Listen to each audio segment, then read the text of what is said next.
Shalom jemaat yang dikasih Tuhan, kita kembali lagi ke dalam Daily Devotion pada pagi hari ini. Pada hari ini kita akan melanjutkan pembacaan firman kita di Yeskiel pasal yang ke-33 ayat 21 dan 22.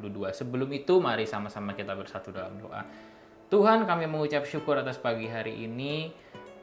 Kami sudah bangun dalam kondisi yang baik dan sebentar sebelum kami melakukan aktivitas kami ingin merenungkan sebagian dari firman-Mu.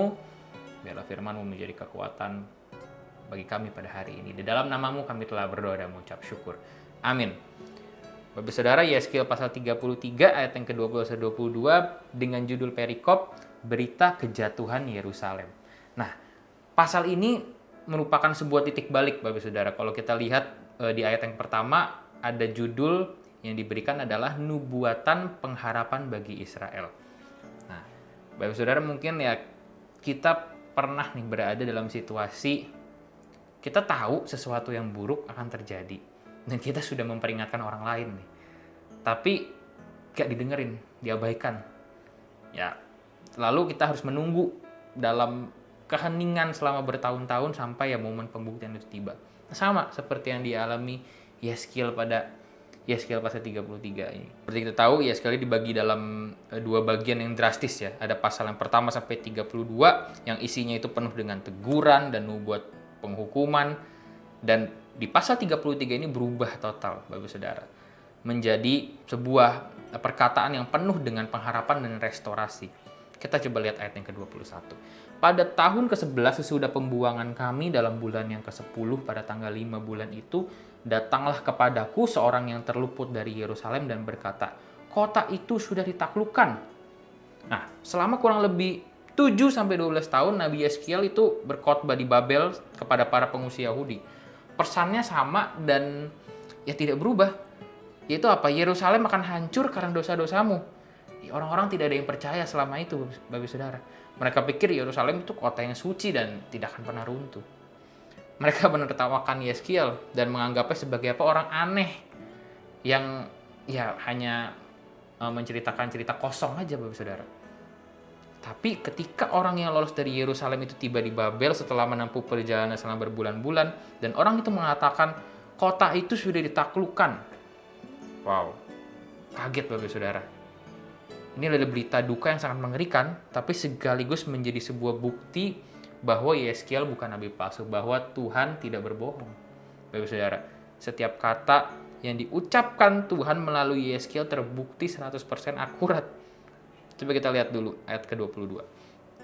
Maka kekuasaan Tuhan meliputi aku pada malam sebelum kedatangan orang yang terluput itu, dan Tuhan membuka mulutku pada saat menjelang kedatangan orang yang terluput itu pada pagi hari. Mulutku sudah terbuka dan aku tidak bisu lagi.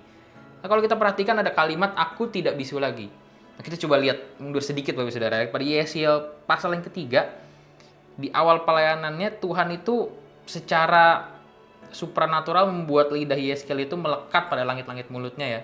Dan Yeskiel menjadi bisu dan dia tidak bisa berbicara, Bapak Saudara. Dia hanya bisa membuka mulutnya ketika Tuhan memberikan wahyu untuk menegur Israel. Coba kita lihat juga di Yeskiel 24 ayat 26-27. Pada hari itu juga akan datang seorang yang terluput membawa berita kepadamu. Pada hari itu mulutmu akan terbuka dan engkau akan berbicara kepada orang yang luput itu dan tidak lagi tetap bisu. Demikianlah engkau menjadi lambang bagi mereka dan mereka akan mengetahui bahwa akulah Tuhan. Tuhan sudah berjanji bahwa suatu hari akan membuat Yeskiel tidak bisu lagi. Bapak Saudara, apa yang kita bisa ambil dari ayat pada pagi hari ini? Ada 3 pesan yang bisa kita renungkan. Yang pertama, jangan ragukan firman Tuhan. Walaupun terkadang terasa lama sekali nih kapan doa saya dijawab, kapan waktu Tuhan datang. Ya, pada dasarnya kita tidak tahu bagaimana Tuhan bekerja. Kita tidak tahu kapan waktu Tuhan itu datang. Maka dari itu ya kita hanya perlu apa? Perlu taat, perlu setia dengan penuh pengharapan dan iman untuk menunggu jawaban doa itu, untuk menunggu waktu Tuhan terjadi dalam hidup kita. Yang kedua, Tuhan tahu seperti pembawa berita itu, berita yang esok pagi tapi sudah diketahui sejak malam sebelumnya. Berarti apa? Tuhan itu ada di depan kita, Tuhan berjalan di depan kita. So jangan lagi cemas dan khawatir berlebihan Bapak Saudara. Karena Tuhan tahu apa yang akan terjadi di depan dan pastinya Tuhan memelihara kita. Dan yang terakhir, Ada waktunya Tuhan membuka mulut kita. Jangan terlalu memaksakan diri bahwa kita ingin didengar, tapi biarlah Tuhan yang membela kita, karena keadilan sejati pasti dinyatakan oleh Tuhan. Amin untuk firman Tuhan pada pagi hari ini. Kita bersatu dalam doa. Tuhan, kami mengucap syukur untuk pada pagi hari ini atas firman yang kami sudah sama-sama dengar. Biarlah firman ini menjadi kekuatan bagi kami untuk menjalani hari kami pada pagi hari ini. Biarlah penyertaan Tuhan dan berkat Tuhan turun atas kami pada pagi hari ini. Kasih Tuhan, damai sejahtera dan sukacita Tuhan ada bersama-sama dengan kami. Di dalam nama Tuhan Yesus kami telah berdoa dan mengucap syukur. Amin. Sampai jumpa di Daily Devotion selanjutnya. Shalom.